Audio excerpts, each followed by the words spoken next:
Hi, and welcome to 3Dsurvey tutorials. We'll show you how to create profile lines or cross-sections from a point cloud. To create a profile from a calculated point cloud, just click Calculate Profile button and set parameters for profile line generation. Let's go through these parameters. First, set the distance between profile definition line and point added to create a profile line. It's kind of a buffer zone. If the point cloud reconstruction is done on level 1 or 2, keep it at 0.15 meters. Next, define a segment line.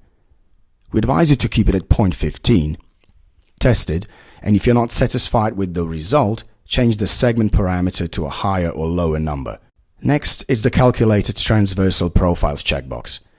You'll hear more about this in the second part of this tutorial. The first option is to create one simple profile. We'll leave the box unchecked and click the Select Profile Definition Line button. That will put the point cloud viewer to top-down and ortho mode.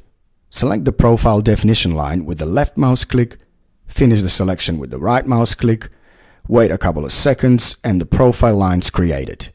You can access the calculated profile via the Point Cloud tab, DSM tab, Orthophoto map, and Profile tab. There's an option to manipulate profile data and export it to DXF or PDF. Let's take a look at a few tricks. You can change the text size for X-axis, Y-axis, or profile title. You can rename the profile by double-clicking the profile name.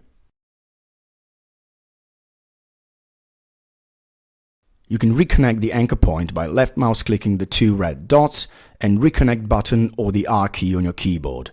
You can also move the anchor point by drag and dropping it or delete it with left mouse click selection and delete button on your keyboard.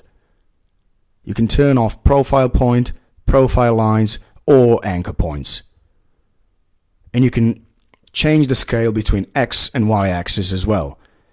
When you're pleased with your profile section graph, you can export it to DXF or PDF. The result we've got here is in PDF.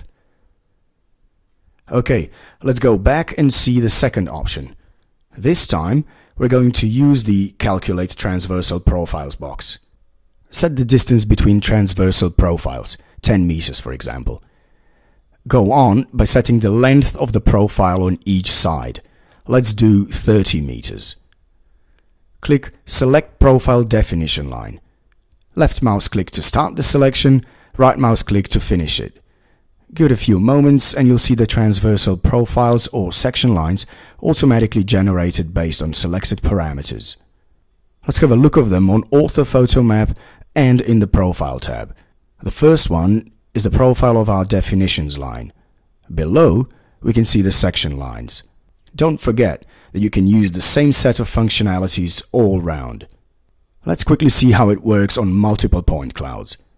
We've got 2 point clouds measured at a different time but in the same area. Turn them both on and follow the same process as before. Give it a few moments to calculate and observe the difference. Okay, that's all for now. Don't forget to subscribe for more and like us on Facebook. And as always, thanks for watching.